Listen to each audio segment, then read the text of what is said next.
ඉතින් කොහොමද ඔයාලට සුබ දවසක් කියලා ගොඩාක් ආදරෙන් චන්දි ක්‍රියේෂන් channel එකට ඔයාලව පිළිගන්නවා. මම අද ඔයාලට අරගෙන ආවේ කිතුල්පිටි රෙසිපි එකක්. කිතුල්පිටි කිරිය හදන විදිය. ඉතින් මේ කිතුල්පිටි කිරිය එක හදන්න අවශ්‍ය වෙන මුලින්ම කිතුල්පිටි ග්‍රෑම් 100යි. හකුරු ග්‍රෑම් 100ක් මම ගත්තා. ඉතින් හකුරු වෙනකොට සීනි ගන්න පුළුවනි. පැණි ගන්නත් පුළුවන්. ඒවා කිසි ප්‍රශ්නයක් නැහැ. පැණි සීනි ගන්නව නම් පොඩ්ඩක් මේ කැරමල් කරලා ගන්න ඕනේ. ලුණු පිංචක් ගන්න. තේ හැඳි කාලක් හරි ඊටත් අඩු වුණත් කමන්නේ. ඊට පස්සේ කරදම උගට 4-5ක් ගන්න. පොතු ඉවත් කරලා දාගන්න. ඊට පස්සේ පොල් කිරි ඕනේ මිලිලීටර් 400ක් හරි 500ක් වගේ කමන්නේ. මේ ඒ කිරි මදි වුණා කියලා එච්චර ප්‍රශ්නයක්වත් වෙන්නේ නැහැ. මොකද දන්නවද? දැන් ඒක තැම්බෙන්න අවශ්‍ය කිරි ටිකනේ අපි දාන්න ඕනේ. දැන් තැම්බෙන්න කිරි මදි නම් තව තැම්බෙන්න තියෙනවා නම් ඔයාලට මේ මදි පාඩුවට වතුර ටිකක් එකතු කරගන්න පුළුවනි. ඉතින් කිරිම ගන්නවා නම් වැඩිය හොඳයි. ඒක ඉතින් ප්‍රශ්නයක් කරගන්න අවශ්‍යත් නැහැ. ඊට පස්සේ මේක උඩින් දාන්න කජු එහෙම තියෙනවා නම් කජු ගන්න. මම ගත්ත මේ ෆෘට් කැබලි ටිකක් ඒක උඩින් ඉහින් අර කේක් හදන්න ගන්නේ අපි. ඒයින් කැරි ටිකක්. ඉතින් එච්චරයි අවශ්‍ය වෙන්නේ. ඉතින් දැන් මේ ඔයාලා මේක හදන්න බලන්න යන්න ඉස්සෙල්ලා මට ලයික් කරලා subscribe කරලා bell icon එක click කරගෙන යමු නේද හදන්න බලන්න. එන්න කොහෙනා. හදන්නේ කොහොමද කියලා බලන්න. මුලින්ම මේ කිතුල් පිටි ටික වතුර ටිකක් හරි කිරි ටිකක් හරි දාලා හොඳට දිය කරගන්න. අර කැට හිටිනවනේ නැත්තම් ඒ නිසා ඉස්සෙල්ලා දිය කරගන්න ඕනේ. අරකට එකතු කරන් ඉස්සෙල්ලා හොඳට දිය කරගන්න. නැත්තම් ඔය කැට තියෙනවනේ දැන් මේක නම් කැට නෑ මේ අලුත්ම කිතුල් පිටි ටිකක් මට හම්බුනේ. මේ කිතුල් පිටි තියෙන්නේ කොහෙද දන්නවද? මේ ඔය බෙහෙත් බඩු සාප්පු වල. බෙහෙත් බඩු සාප්පු වල තමයි මේවා තියෙන්නේ. හොයාගන්න බෑ නැත්තම් හරි අමාරුයි. ඔය මේ කිතුල් පිටි ටිකක් හොයාගන්න තියෙන්නේ මේ ඔය සිංහල බෙහෙත් බඩු කඩවල ඉන්න වගේ තමයි ගන්න වෙන්නේ. මේක නම් අලුතෙන් අරගෙන සමහර ඒවා තියෙන ගුටි ගහිලා වගේ ඒවා කැට කැට වගේ හිටිනවා. ඒ ඉතින් හොඳට දිය කරලා පෙරා ගන්න ඒ වගේ ඒවා. මේක නම් කැට හිටින ගන්න නෑ. ඒ වුණත් මම දිය කරලා ගන්නේ. ඉස්සෙල්ලම දිය කරලා ගමු කිතුල් පිටි ටික. ඉතින් මම අර කිතුල් පිටි ග්‍රෑම් 100 මෙන්න මෙහෙම දාලා මම පොල් කිරි එකතු කරේ.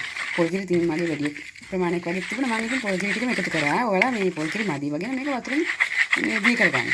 වතුරෙන් දී කරලා පස්සේ කිරි ටික එකතු කරගන්න. මේක හොඳට දී කරගත්තා. කැටි තියෙනවා නම් කැටි පෙරලා ගන්න. පොඩි කරලා අතින් හරි පොඩි කරලා. මේක දැන් කැටි නෑ. මොකද දන්නවද මේක ගොඩාක් අලුත් මේ කිතුල් පිටි එක. කිතුල් පිටි ගොඩාක් අලුත් මේ පේනව නේද? මේ කිතුල් පිටි කන්න කියන්නේ ඇයි දන්නවද? අර මේ මිග්‍රේන් කියන තද හිස එකක්ම තියනා නේද? ඒ තද හිස එකක්ම තියනාට ගොඩාක් මේ ගුණයි මේ කිතුල් පිටි. ඒ කියන්නේ හැමදාම හිස එකක්ම හදනාට මේක සතියට දවස් දෙකක් කරනකොට හිස එකක්ම ගොඩාක් දුරට අඩු වෙනවා. පාලනය වෙනවා. ඒ කියන්නේ මේ ඇඟේ අර උස්නටනේ ඔය හිස එකක්ම හැදෙන්නේ. ඔය රත්ය කියන්නේ අන්න ඒකට හොඳයි. ඔය මිග්‍රේන් වලට හොඳයි. ඉතින් ඒක නම් ඇඟේ උස්නේ තියනාට ගොඩාක් හොඳයි. මේක ඉතින් අගුණ කෑමක් නෙවෙයි. සතියට දවස් දෙකක් කෑවේ කියලා අගුණයක් නැහැ. ඒ නිසා ඔයාලා මේවා මේ ආහාරයට ගන්න නිතර. මේවා හරි ගුණ කෑම නෙවෙයි. ඉතින් හොයාගන්නත් නෑ. දැන් ගම්වල ඉස්සර තිබුණා නේද මේවා. දැන් එහෙම නෑ. ඉතින් සිංහල බෙහෙත් බඩු කඩවල තමයි හොයාගන්න තියෙන්නේ. නැත්තම් වෙන කොහෙවත් නෑ. මේ මාකට් වල එහෙම නෑ ඉස්සර වගේ. ඒ හින්දා මේ මන්නම් ගියේ සිංහල බෙහෙත් බඩු කඩේ. ඉතින් අනික මේ ගුණාත්මක ඒවා ගන්නත් පුළුවන් එහෙම ගන්නකොට නේද? මේවට නැත්නම් එක එකව කවලම් කරනවනේ. ඒ නිසා දැන් මම මෙහෙම දිය කරගත්තා. දැන් මම හකුරු එක දිය වෙන්නයි මේ තියෙනවා තාච්චියකට දාලා පොඩ්ඩක් දිය වෙන්න හකුරු ටික. මම හකුරු ග්‍රෑම් 100 මේ ඇකිලියකට දාලා වතුර ෂුට්ටක් දාගත්තා මේ දිය කරගන්න. මේකේ ගල් තියෙනවා ගන්න එපා. හොඳට පිරිසිදු වලින් ඔයාලා ගන්නකොට ගන්න ගල් තියෙනවා. මේක ඉස්සෙල්ලා වෙනම දිය කරලා පෙරලා ගන්න. නැත්නම් ඔය වැලි හැපෙවි ඔයගලන්ට මේ කන්න බැරි වෙනවා කෑම.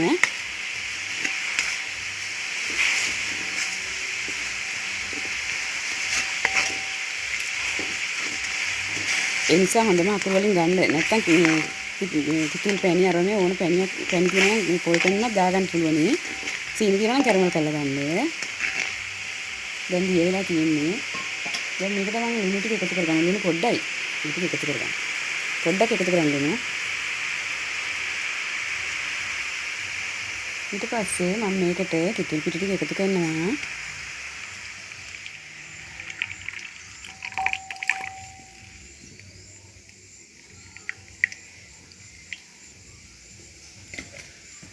කිතුල් පිටි ටිකයි ඊටු කිරි ටිකයි එකතු කරමු.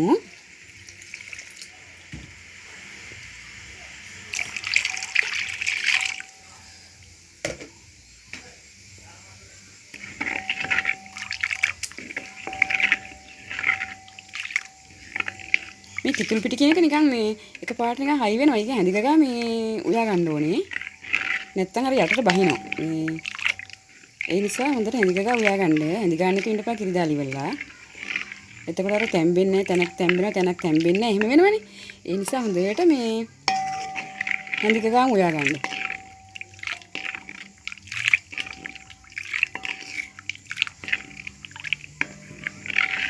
මේක තැම්බිලා ඉවරනකම්ම මේ යට අඩියට බහැලා නිකන් මේ හයි වෙන්න වගේ බලනවා. තැම්බිලා ඉවරනම මේ තමයි මේ ගතිය ඉවර වෙන්නේ. එතකොට අපි දන්නවා තැම්බෙන තව වතුර ඕන නම් වතුර ඕනේ කියනවා. හරිද? දැන් පේනවද ඔයාලට? මේක හයි වෙගෙන එන හැටි. තව ටිකක් හයි වුණාම තමයි මම දාගන්නේ මේක හොඳට හයි වෙන්න ඕනේ. මේක දැන් මෙහෙම දැම්මත් ඒ උනට හයි වෙනවා. තව ටිකක් වෙලා තියෙනකොට තැටියකට දාලා මේ හයි වෙනවා. කිතුල් පිටි කියන්නේ කැඳ හැදුවත් හයි වෙනවා කිතුල් පිටි කියන්නේ. කැඳ හදලා විදුරකට දැම්ම ටිකක් වෙලා යද්දි හයි වෙනවා.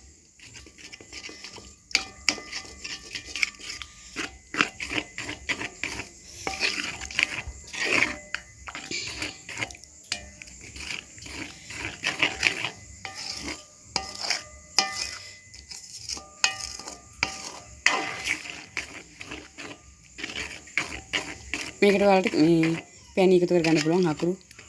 ඔයාලට මේ වගේ වෙලාවදී මේ තව පැණි ග්‍රාම් අධි කියලා දැනෙනවා නම් සීනි ටිකක් ඕන දෙයක් එකතු කරගන්න පුළුවන්. ඒක වෙලාවක් කලාවක් නැහැ ඉතින්. දැන් එකතු කරගන්න පුළුවන් මේ පේනවද දිය වෙන ඕනේ මේ දැන් එකතු කරගන්න. රස බලන්න මේ වගේ වෙලාවදී.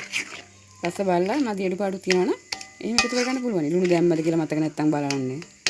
එහෙනම් බලලා එකතු කරගන්න.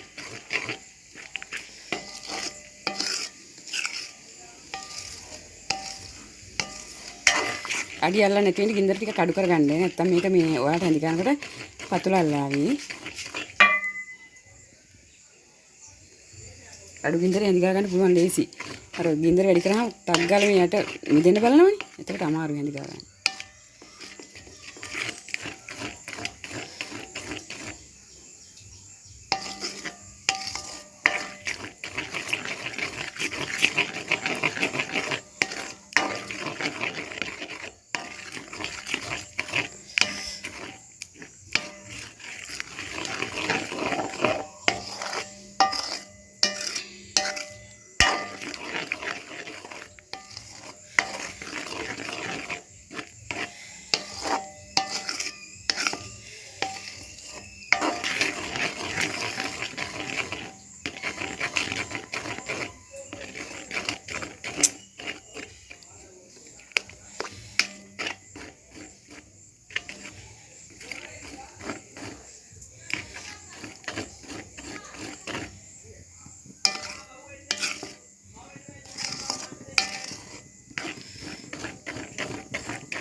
දැන් මම ඔයාලට කියන්නේ මේක දැන් කිරියකේ පදම හරි ඒක මම තව ටිකක් ඕන හයි වෙන හැදිලා ගත හැකි. ඔය සමහර අය කෑල්ල මේ ගානට සෙට් කරගන්නේ නැහැ නේද? අරක දැම්මන් පස්සේ ඒක එක තැනක කෑල්ලක් අනිත් තැන තව කෑල්ලක් වගේ හිටින්නේ ඇයිද නැද්ද? මේක ගානට මෙහෙම බහින්නේ නෑනේ. අර ගුටි එකකට එක එක විදිහට තියෙන්නේ.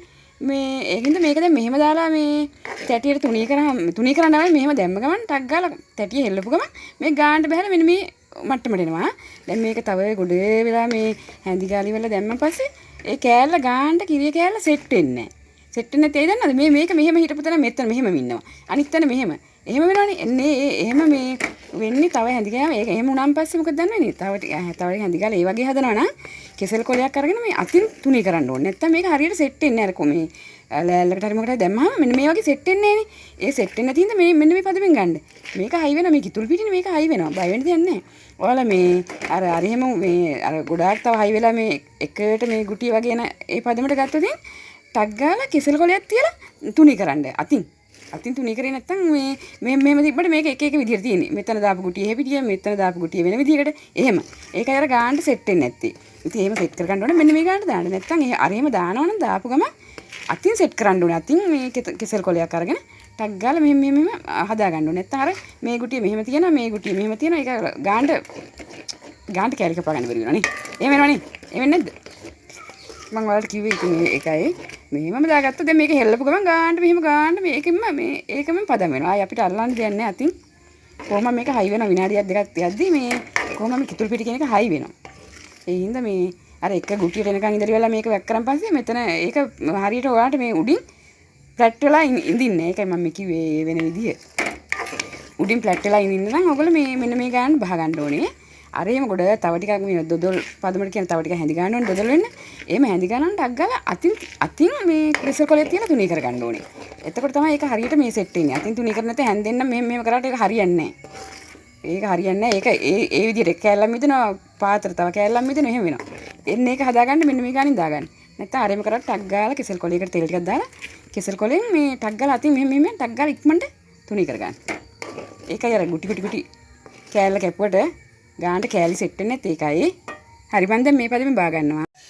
මම ඔයාලට කිව්ව නේද අර මෙහෙම මෙන්න මේ වගේ ගානට උඩින් සෙට් වෙන්නේ අර මේ තව ටිකක් මේ හැඳි ගහ හිටියනම් තව සෙට් වෙන්නේ කියලා දැන් මේක මෙහෙම දාලා මෙන්න මේ එල්ලුවගම ගානට සෙට් වෙනවා. මම ඔයාලට එකක් පෙන්නන්නකෝ මම ඔයාලට ටිකක් පෙන්නන්න තිබ්බා මේ අර විදිහට. ඒ කියන්නේ මේ දැන් අර අන්තිම ටික මම සූරලා මෙහෙම තිබ්බා මේ. පේනව නේද මේක හරියට මේ උඩ හරියටම සෙට් වෙන්නේ නැහැ වගේ නේද? ඒක ටක් ගාලා මේක මේ කෙසල් කොල කරන් මේ කරන්න ඕනේ. ඊට වැඩිය හොඳයි ඉතින් මෙහෙම මේක හයි වෙනවා මේක හයි වෙන්නේ නැතු නෑ. මෙහෙම ගානට උඩින් සෙට් කරගත්තා මේ. දැනට මිදලා තියෙන මේ. මේක හයි වෙනවා කිතුල් පිටි. එහෙම එන්නේ පදමින් අරගෙන මෙහෙම දාගන්න. මෙහෙම දාලා මෙන්න මෙහෙම ගැසුවම හොඳට මේ යටට බහලා ඒක සෙට් වෙනවා ගානට උඩ. ප්ලැට් වෙනවා මේ. දැන් අරක ප්ලැට් උන්නේ නැහැ නේ තේරුණාද මම කියපු දේ ඔයාලට? මේක දැන් ප්ලැට් උන්නේ නැත්නම් අර අන්තිමට මම මේකට දැම්මේ. ඒකට දැම්මේ මම පෙන්නන්න ඕනේ. හින්දා අර වගේ මේ පදම ගන්න කියලා. දැන් අන්තිම ටික අර අරිට වැඩි හයි වෙලානේ. දැන් ඒක උරලා මෙහෙම දැම්මට ඒක බහින්නේ නැහැ යට ගන්නට තේරෙනවද? මේ ඒක නිකන් මේ ඒක ටිකක් තද කරලා මේ අර කෙසල් කොලියක් තියලා මේ හදා ගන්න ඕනේ. අර එහෙම ගත්තාම ඉතින් ලේසි. ඒක මේ මහ ලොකු මේ ආයි වෙන්නේ නැති කේස් එකක් නෑ ඉතින් මේ බලන්නකෝ. ඉතින් දැන් මම මේ හදාගත්තා. මගේ රෙසිපි එක ඉවරයි. මම පෙන්නන්නම්කෝ කපලා පෙන්නන්න ඔයාලට. පේනවද? හරිම ලේසි. හරි ඉක්මනට කරගන්නත් පුළුවන්. මේ කිතුල් පිටි කියන එක හයි වෙනවා. ටක් ගාලා. තව දියාරුවට ගත්තා මේක හයි වෙනවා. දැක්කනේ පදම? කිරියකට දොදොල් එකකින් තව හැඳි ගන්නවා. හැඳි ගාලා මේ දොදොල් එකත් ඉතින් මේකම තමයි. ඉතින් මොකද්ද තව? ඔකේ දොදොල් කියලා නේද? ඕන නමක් දාගන්න. අර වගේ ගුටියට වගේ ගත්තන් පස්සේ හැබැයි ඔයගොල්ලන්ට ෆ්ලැට් කරගන්න බෑ. ඒකයි මම ඔයාලට කිව්වේ. ඒක තේරුම් ගන්නයි මම කිව්වේ. අර ගුටිය වගේ එකට ගත්තට අර කිතුල් පිටි එක හයි වෙලානේ තනින් තන එක විදිහට ගුටි තමයි මිදෙන්නේ. ඒ හින්දා උඩ පැත්ත ෆ්ලැට් වෙනවා අඩුයි. අන්න ඒක මතක තියාගන්න. ඒක මොකක් හරි මේක ඉගෙන ගන්න ඕනේ නේද? මේක අනේ දේ ඉගෙන ගන්නකෝ. මේ එහෙම හොඳට ෆ්ලැට් වෙන්නේ නැහැ. මේ එහෙම තව ටිකක් ඔයගොල්ලෝ අල්ලන් හිටියන. ඉතින් මෙන්න මේක දැන් හොඳට ෆ්ලැට් වුණා මේ. කිතුල් පිටි කියන්නේ මම මේ කිව්වේ. මේ බලන්න දැන් මේ පැත්තේ මේ කැටේ ඊට මෙට හරි මම දැන් කපලා පෙන්නන්නම් විනාඩි 5-10ක් තියමු තියලා කපලා මම පෙන්නන්න. ඉතින් මේ තමයි මම අද ඔයාලට ආදපු මේ රෙසිපි එක කිතුල් පිටි කිරියා. ඉතින් ඔයාලත් හදලා බලන්න. හොඳයි කියලා දැනෙනවා නම් මට ලයික් කරන්න, සබ්ස්ක්‍රයිබ් කරන්න, බෙල් අයිකන් එක ක්ලික් කරන්න. යාළුවෝ අතර ෂෙයා කරලා මගේ channel එකත් එක්ක රැඳිලා ඉන්න. එහෙනම් අදට මම ඉතින් ගිහිල්ලා එන්නම්. ඔයාලට සුබ අනාගතයක් කියලා ප්‍රාර්ථනා කරනවා. channel එක නරඹු සියලුම දෙනාට බොහොම ස්තුතියි.